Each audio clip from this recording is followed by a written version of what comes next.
2-Month Review, the weekly podcast brought to you by Open Letter and 3%, in which we take one giant book, or in this case, 5, break them down bit by bit, section by section, talk about them, analyze, debate literary theories and history, have a good time, make some jokes. I'm joined as always by Brian Wood, author of Joytime Killbox. Hi, Chad. Great to be back. I misheard. You said 5 books? 5. Oh, yeah, 5. Like We're more not than doing 4? one no more. We're doing 5. Wow. Yeah. Boy. I Short. like more to say that I have read than I like to actually read. So this is going to be a challenge. Thank you for challenging me. Okay. pushing the buttons for this one. Yeah, so this season, we're going to do something special, which is to look at the entire oeuvre of Ann Quin, starting with Berg, not necessarily this edition, but the And Other Stories edition, which Ingram forgot to mail to us. Whoops. Then moving on to talk about 3 passages. Look, skinny books, skinny book. Triptychs, lots of pictures. There's pictures in this one. Okay, I'm down. Yeah, pictures, a lot of pictures there, right there, the pictures. Right. And then her short stories and her unfinished final novel, The Unmapped Country. So it'll be an interesting attempt to do this. I was interested. Do you know anything about Ann Quin? Have you heard of her at all? British. That's all I know. British. Yep. Dead. Oh, dead? Okay. Dead. Yeah, British. Yeah. Committed suicide before either of us were born. Okay. Good to know. Good. Yeah. And that's it, right? Like I've never read a word. So I'm really excited, really excited to dive in for sure. I think that this is going to be someone that you really like because of her, like the sparsity of her prose and the like concrete directness. There's not a lot of fluff. There's actually like kind of the opposite side where there's not a lot of context. You have to kind of keep up and pay attention to the individual words. But she was born in, I want to say 36. Is that right? In Brighton. So 1936 in Brighton, and wrote these 4 novels and the short story collection that were like mostly uncollected. They were just out in different magazines before. In 1973, she was seen walking into the sea, much like her one of her idols, Virginia Woolf, and found later. Wow. Yeah. So she's got an interesting life. The books are great, and we can get into that in a second, and some of the like material that exists around it. My personal relationship to her, I wrote about this in the opening post, but we when I was out of college, I read a critical book on like fiction in the quantum universe. I'm pretty sure that's what it was called. And that's the book we got Quantum Mania coming up. I just saw the trailer drop for that. So quantum time. Let's get quantum. We need more Marvel. We need less books and more Marvel movies. There's definitely not enough. Marvel content. More. I'm not sure where this Marvel IP is that you are all referring to, except maybe everywhere that you exist. Yeah. But yeah, the quantum fiction in the quantum universe, which I was obsessed with, like nerdy quantum string theory bullshit. But anyways, I read it. It was about like William Gaddis, Pynchon, Coover, like all those kind of writers, and like the way that they played around with different ideas of knowledge, and specifically in terms of the books and how you know things or things are known. And I'm 90% sure that there was like a toss-off line about Ann Quin being like, well, and Ann Quin does this too, but from a different perspective, and nothing more. And I was like, what the fuck is Ann Quin? And like the library didn't have any of her books. I was never able to find any of her books. I looked everywhere, never found them. And when I went to Delkey, not only did I mention her to John and he knew who she was, but he had all 4 novels, which had been published by Calder and Boyers back in the 60s and early 70s, from 64 through 72, I believe, are the years of her publications. So he had all of them, and I started reading them and loved it. And so we ended up reprinting all 4 books through Delkey. Okay. Sports and Mirrors, not only did we do that, but then the Review of Contemporary Fiction, the magazine that Delkey put out, at this point in 2003, was doing like 3 longish essays about 3 different authors. And Brian Evanson and Joanna Howard wrote the one on Ann Quin that covers their books. So we'll see if we can get Brian on here to talk about her. But that's kind of like the tradition that kind of comes out of, or that he's kind of affiliated with as well. Yeah. Quick aside before we move on with Ann Quin. Why do you think when you're reading all that quantum stuff, and like especially like the postmodern, when we think of like postmodernist writing, like most of the space is like white dude driven, but why is that one in particular like super white dude driven, do you think? I think that like part of with that was related to the fact that aside from Pynchon, a lot of those people were top professors. So it's Got it. kind of Okay. like log rolling at that moment of like Yeah. all the professors that are like at Washington, that are at Brown, that are at these places that are like the kind of figures that can invite one another and influence like dissertations and topics. I think that they get kind of propped up by the academic system in that Okay. regard.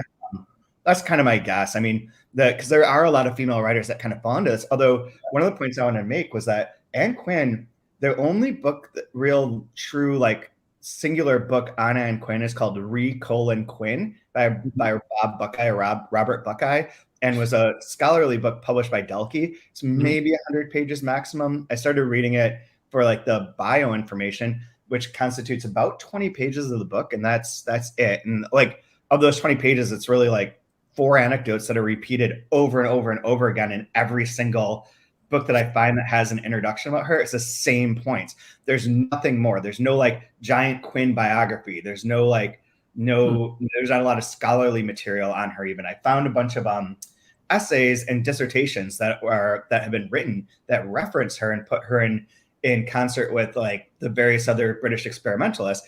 But one of the more famous British experimentalists was B.S. Johnson, who was her friend. They did a lot of things together, and we can talk about him for a second. And he's got this gigantic biography by Jonathan Coe that has like pictures and like is extensive on his work. He died the same year she did. He killed himself as well. He was a wrist slitter and bathtub boy, but they both essentially drowned to some regard, and were the same, I believe, the same age. In fact, he might have been a little bit older, but no, yeah, he was 3 years older. He was born in 1933, so a little bit older. But they were both like the most like interesting British post-war experimental writers at that time. And Quin, in particular, between 1972 and like 2000, when we reissued her books, just not really talked about. And B.S. Johnson has, but like still not that much. Do you think? I mean, obviously, this is a whole other conversation we can go into. We don't need to necessarily, but I mean, just the fact, like, for the longest time, and I still think even today, like, just the fact that you're a woman writing marginalizes you in some way, right? The same way, like, if you're queer, person of color, like like they put those books in this like little, here, this is for you, like it's an other like less important work, right? Yeah. And then if you take her and you put it in that sphere where it's the boys' club, do you think she's marginalized even more just by being a woman? And in the introduction of Berg, this is a sort of sad story. The Delkey edition, the first one we did up through this like more recent reprint, there's an introduction by Giles Gordon, who is an agent, Scottish agent and writer himself. He wrote a couple of books. I know I read one of them, but they both involve like marriage in the title. He's sort of like, and he was grouped in with these writers. He was friends with them. He helped edit like various books and anthologies of like cool new British writing. And he talks about in his introduction how like that time period was like the angry young men were kind of the main thing. Then you have like these people experimenting and then being swallowed up by like the Thatcherism and neo-realism of the 80s, the Martin Amises of sort. Yeah, so, like, well, you think like British plays, like Look Back in Anger, like like that style, right? Yeah, exactly. And like what she's doing is not that. And like not only was she like writing in a very interesting way that progresses from like Berg, which is seemingly conventional but is like tricksy in its own way, through 3, which involves different perspectives and a dead girl, passages, which is incredibly poetic. Like just on the page, you can tell that this is like, if anyone's watching on YouTube, you can see this, but like a true poetic and like concrete poetry sort of exploration. And then triptychs, like I mentioned, which does have drawings from her lover throughout it and is written in like it's like typeset font. And this is the one that's frequently cited as being like the kind of book that connects her writing with like Kathy Acker and with Chris Kraus and with that sort of group of being like sort of like proto-punk, very aggressive, very like, uncompromising. But she also so she had like some interesting connections that maybe should have helped her become a bigger name in some ways. Like she was a lover of Robert Creeley's, and spent time in the US because thanks to his help, she got various residencies and like traveled the US, but apparently was also like very much into the drug scene and into booze and drugs. Sounds like my kind of writer. Definitely. And sex. She had a lot of different lovers and like was a little bit crazier like that. There's one story where, not crazy, but like a little bit more like free and wild and maybe not this sort of like male blah figure. And like that you mentioned Hacker, like that's the time of like second wave sex positive feminism as well. Like, yep. Full ownership of my body. I can do what I want with it. Late 60s. Fuck you. Like, Yeah. So she starts writing right after like she starts publishing right after like JFK is killed, and then she dies in 73 when everything's about to Watergate itself out too, as like weird frames, like she's that period where it was the heyday of the 60s right into like where it becomes the like dark, awful 70s. She's out before that. So and one of the stories that's really interesting, interesting but sad, is that she finally, with the help of John Calder, who was her publisher and someone I knew as a famous, like, I could tell so many John Calder stories. He was like con man. He was like very like a caricature of what a British publisher would be. He's just like, was a wonderfully erudite and strange Scottish dude, right? And he helped her get like a 2,000 pound Arts Council grant. And he had told the Arts Council that they can't give it to her all at once. He's like, you should give it to her to support writing. So she has to like get it over time so that she has to continue writing. Otherwise, she's not going to have anything. She gets the 2,000 pounds, vanishes, flies to Ireland. Nobody knows what's going on with her. And she's found months later and naked in a snowbank in like Sweden or Norway. I forget which one, and ends up in like a mental hospital. Yeah. And he's quoted in this other book that I'm going to grab in a second, called Amongst Those Left, about British experimental writing from 1950 through 80 or 90. And he Calder's quote in there saying like the Arts Council is to blame for B.S. Johnson and Quin's deaths. Like they basically like fueled drunken, outrageous moments instead of paying for writers. They actually just like created a situation in which the benders did happen. Just kind of interesting to think about, but I don't know that that's really like the Arts Council's fault per se, sure. But she was like, in and out of like mental health issues. There's one of the first story actually in The Unmet Country is called Leaving School -XI like 11. Mm-hmm. And it's the most like autobiographical of her stories. And so she talks in here about like being at a convent was where she went to school, about like her difficulties. Her father like left her and her mother when they were younger. I believe her father was an actor. She wanted to be an actress and auditioned for various things, but was like couldn't do it and just didn't end up being an actress. But she was like notably very attractive. Like she has a quote somewhere being like, I wish these editors would look at my books instead of my legs, something to that effect.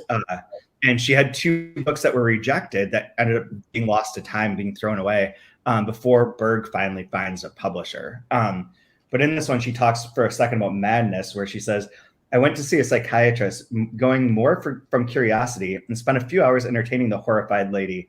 I decided to climb back out of madness. The loneliness of going over the edge was worse than the absurdity of coping with day-to-day living. Okay. So it'll be some fun reading as we go into winter. Yeah, here's a good line for you too to add on to like the sort of Oedipal of it all. At 14, I met my half-brother for the first time and fell desperately in love with him. He died 5 years later, and I saw myself as Antigone. At 18, I went up to London to spend Saturdays with my father. He had left my mother when I was 10 and pretended he was my lover. Wow, back to Ada and Ardor, huh? Yeah, get it.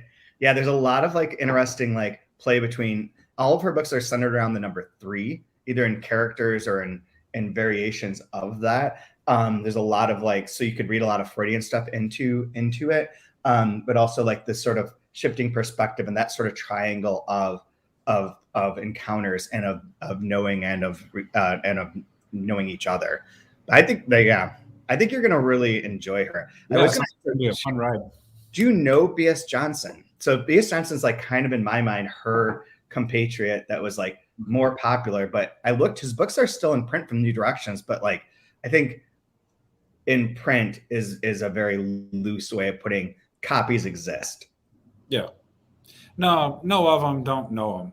But yeah. So here's around the same time, one of his most famous books, he wrote Christopher Mallory's Double Entry, which is really fun and uses like an accounting balance of like the bads that happen to this guy that he has to then inflict on the world because it has to be equal.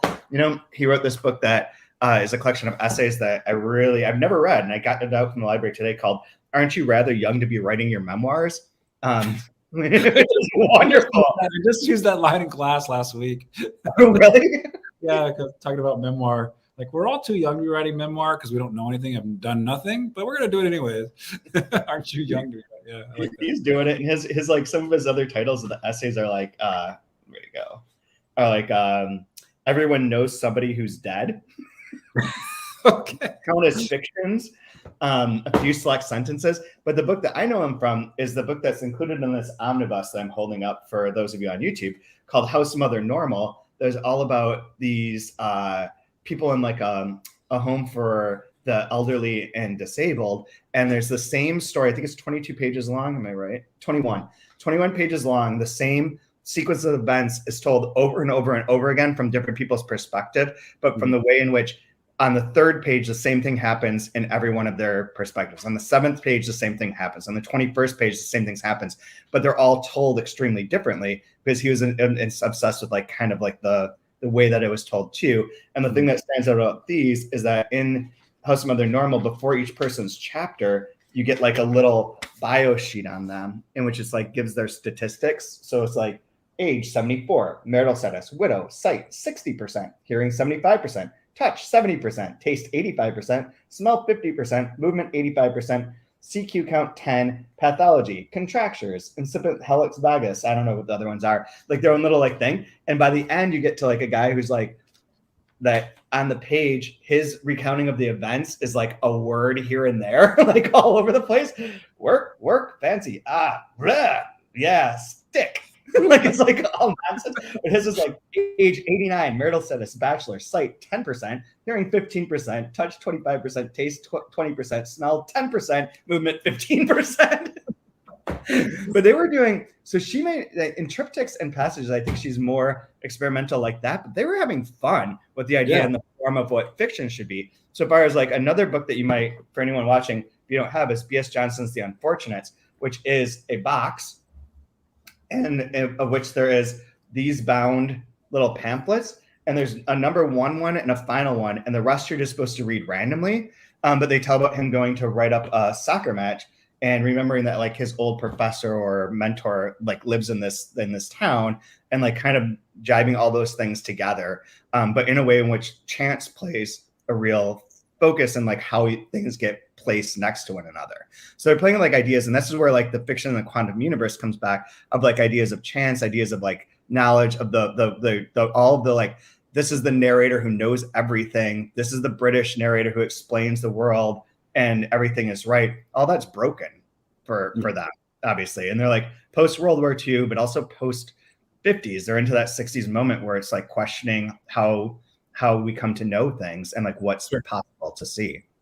Yeah, fragmentations, chaos, that kind of, Absolutely. Cool. Oh, that sounds so fun. I am super psyched to get into. I've been reading the stories from this because of the sort of like intro beginning parts to it, of like her autobiography or the autobiographical story and some of the early writings.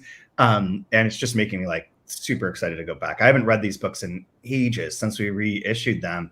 And I meant to say like early on, so Delkey redid them, and then whatever happened, Right Slaps, and now And Other Stories has reprinted. They just brought out triptychs this fall, which is what we were waiting for, to be able to do this whole sequence.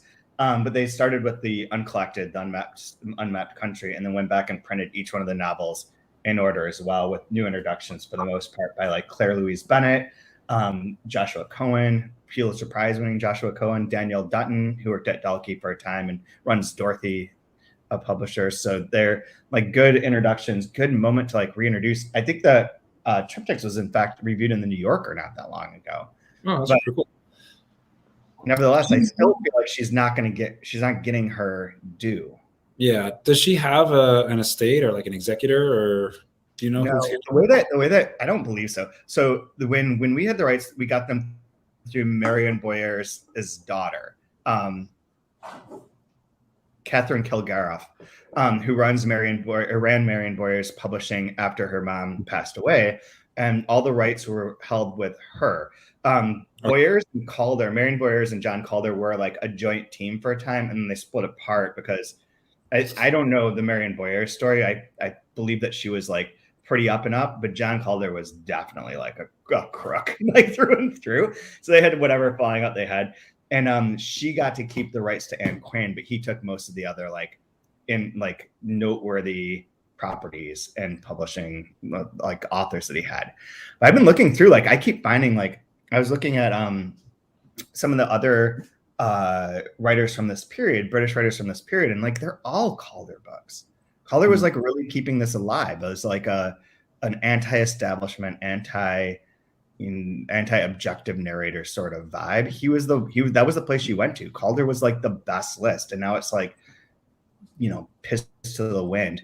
But the which is sad because there is another publisher coming, Alma Books, that bought Calder, but I don't think they reissue all the books, and they don't issue them as like one sequence. So I've been trying to figure out like what he had on that list of French writing, of British writing, of Irish writing, of European writing in general, Australian, and that like which of those authors and books have like completely fallen away. And she would have been an example of that, except for And Other Stories and Dalkey before that. Yeah, I'm really kind of interested in this idea of over time what becomes noteworthy, or what makes something canon. I mean, obviously it's what other people are referencing is kind of what ends up being canonized, right? It's the more something is cited in papers or put on reading lists or whatever, the more people are talking about it. That's what kind of canonizes something. But it's just, I don't know. It's so humbling as a reader to keep discovering these things that are like, when you illuminate something that I don't know about and you read it and you're like, oh my God, how have I never read this or heard of this? Like, what is wrong with us? It's like, this is amazing, assuming it's amazing, but like, there's like that kind of like that joy and that spark of that happening. I'm just really curious on how we end up canonizing, or what makes works important or noteworthy, or what gets illuminated versus what stays in shadow. Yeah. I'm really fascinated and curious by it. And I like finding or reading the stuff that I had no idea about. Yeah, absolutely. It sounds like Ann Quin is like right down the middle of that. Yep. As I knew that I think the fact that I know that you like Kathy Acker is one of the things I've always been like, oh, you should also read Ann Quin. It's not quite as like cut up. I mean, Triptychs is, but there's not as much cut up Burroughs sort of influence. But she's like the prototype for that, of like playing with things. I think one related to like what gets canonized, aside from like you mentioned the Academy earlier, but that is part of it, is like who keeps teaching and keeps telling people about these books, like who. Like I think that the like English department has lost a lot of like its luster from the 60s or 50s or new modernists and all that kind of stuff. It's not quite the same as it was at those points in time, but still, if you're teaching these books, like you end up with students who then like become teachers and teach those same books and like pass that knowledge down generation to generation. And she's not part of that class set. And the other one is that I don't think Berg did well, but nothing else really did well from what I can understand. There had that same sort of impact. There's a lot of reviews in like the Times Literary Supplement of her books, and they're like short, like a capsule sort of review of like, this is what it's about. Not a lot of critical stuff, but I don't think that her sales were high enough either. Like we'll be talking about like fucking Colleen Hoover, like 10 years from now as like not canonized in like an intellectual way, but as an author that people know because she sold 90,000 copies of her new book in 1 week. Like that's sort of there's kind of those two-prong possibilities for how you make it into the conversation. And Ann Quin was like, neither of those. She's a aggressively different writer, female, not selling well, not necessarily like picked up by the Academy because she doesn't really clearly fit into X, Y, or Z camp. And also is like, has like a reputation that is easy for like shitty old men to like poke into and dismiss. She's like, love it. Well, I love it too. So the one book, this is the book that I referenced, the Frances Booth book, which is giant amongst those left, the British experimental novel from 1940 to 1980. And a lot of the authors that are in here are the ones I'm like, oh my God, I forgot about this person, but I love them. Like they're one of their favorites, like Anna Kahn, Stephen Temerson, who we reissued, Nicholas Mosley, who I love, Christine Brooke-Rose, Alan Burns, Eva Figes, who we reissued at Delkey, who I love, B.S. Johnson, Penelope Shuttle. There's lots of like fun and interesting authors from this period. And like, it does feel like all of a sudden, like it ends with like J.G. Ballard.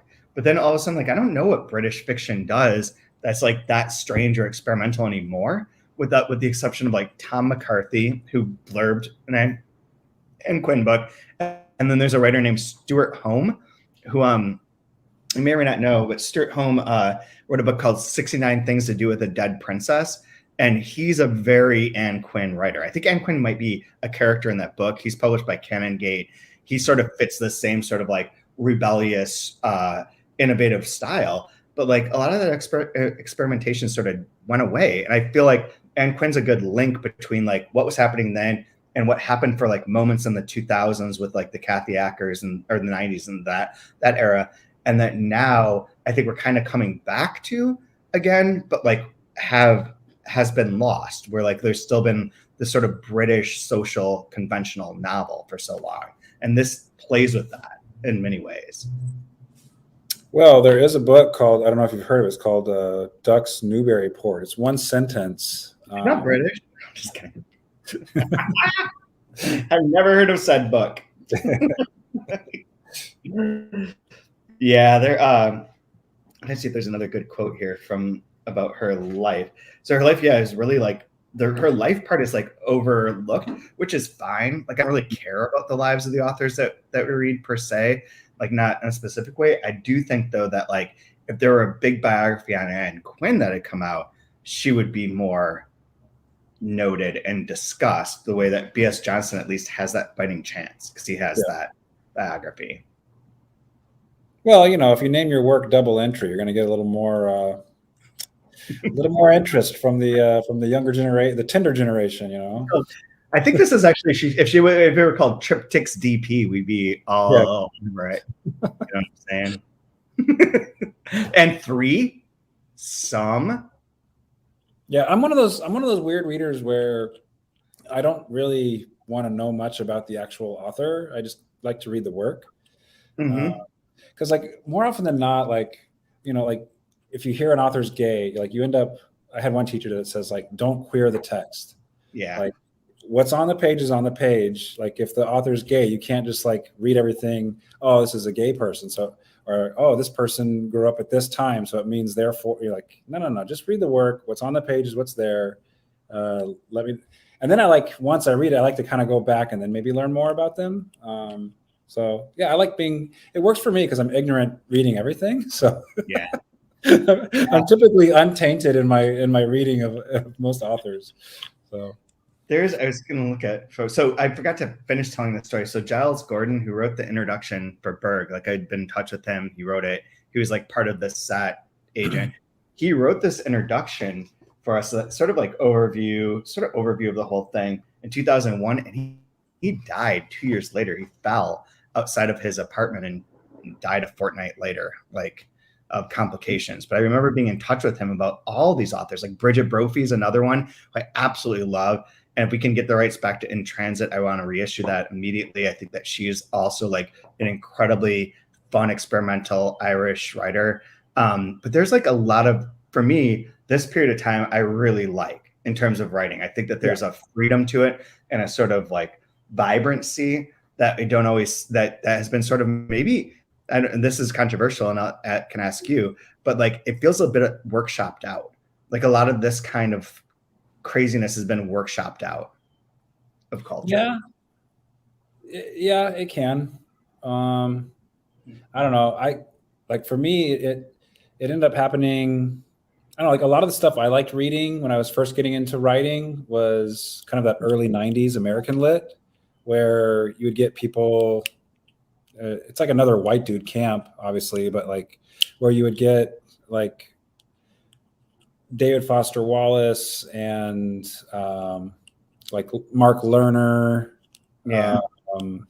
just like kind of wild experiment, like Brian Evanson, and like reading Robert Coover, Kathy Acker I'd throw in there as well, like just like doing weird cool stuff, and it's like very like MTV, like throwing it against the wall and like just like letting your freak flag fly. Like I like that kind of that stuff. And when you go to workshop stuff, you get, if you're in a basic MFA, you'll probably get like 10 different people giving you 10 different directions to go, and it does kind of neuter and kind of take the energy out of it. Vonnegut has this great quote where like, if you open up a window and make love to the world, you'll get pneumonia. And like that kind of is what happened to your work. Like it's hermetically sealed, and it's like just how you want it, right? And you crack open that seal and you hand it to people and they cough all over it. And what you get back is this like disease-ridden manuscript that you make even worse by trying to implement the comments. And so that's my take on it. That just got real weirdly dark. Yeah, but that's what it kind of ends up being. It's like this, Frankenstein's monster of like, and there's something like if you get like one or two trusted readers that maybe kind of get you, and they help, if anything, what they're going to do is help amplify the voice that you're trying to go for, rather than to mute it or to change it or morph it so much. Yeah. But this is exciting stuff. That'd be super fun. So we're going to start with our first novel, Berg. And the reading for next week is in the And Other Stories edition, is to go from page 1 through 82, which I believe in the Delkey edition, which is the one that I have for both of us, because again, I would like to point out that Ingram claimed to have mailed these books, and this is our distributor. I feel like I can poke a little, like, all right, that's fine. Come on, guys, like, get your shit together. We pay you a lot of money to do one simple thing. So we'll have to use this one for now, but I believe it goes through 87. So if you're following along in the Delkey editions, read through 87 for next week. But this is the book that famously has like one of the best opening lines of: a man called Berg, who changed his name to Greb, came to a seaside town intending to kill his father. I'm in. Let's go. Do this. Like rock and roll. Like that's where you start a story. Boom. Yeah. And that's your log line. But do you have any other like questions or ideas about any of these things? I'm like becoming like increasingly fascinated again by this period of writing, which may or may not be good for my mental career, or for my career time, for my work time reading. But. No, just looking forward to getting into it. And looking forward to the guests we have on, and good to be back, ready to go. Same here. So I think that for anyone who's listening, we do have a Patreon that is under patreon.com/2month review, all spelled out in letters. And we will be posting like bonus content there. One of the things that I'm trying to secure, and I need just one little bit of permission before I can put it up there, but anyone who's a Patreon supporter will get a PDF of the Ann Quin chapter from this book, which literally goes through her life, then a bunch of her stories, and then each of the books, and is like half analysis, half like explanatory, and like questions, and puts her in position of like what the other writers were doing at the time and where she fits in. It's really good. It's really interesting. It's kind of, it's significant. Like it's a chunk of this. book, and you get that for free if you become a Patreon at any level. So if you like what you're hearing, if you want to know more about Ann Quin, sign in. And we already have like Emily Hall's coming back to do a bit about triptychs for this.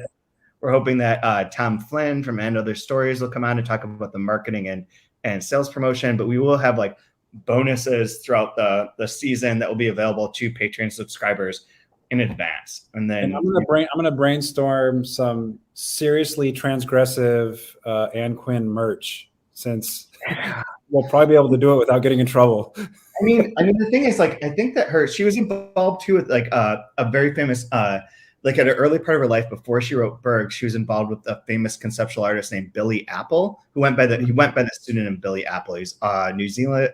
He's either from New Zealand or Australia, I forget. But he was like part of like the Andy Warhol set and that sort of vibe of things. And so like her lover who made like these drawings, if you're watching on YouTube, like you could take so many of these and they like put them on a t-shirt and you'll look like, I mean, they look to me like the pop art version of the Sonic Youth Goo album. Okay. Well, we'll come with something fun for sure, since I think we can get away with it this year. Yeah, I don't think anyone's going to complain about making like Ann Quin merch. Yeah. Like, all right.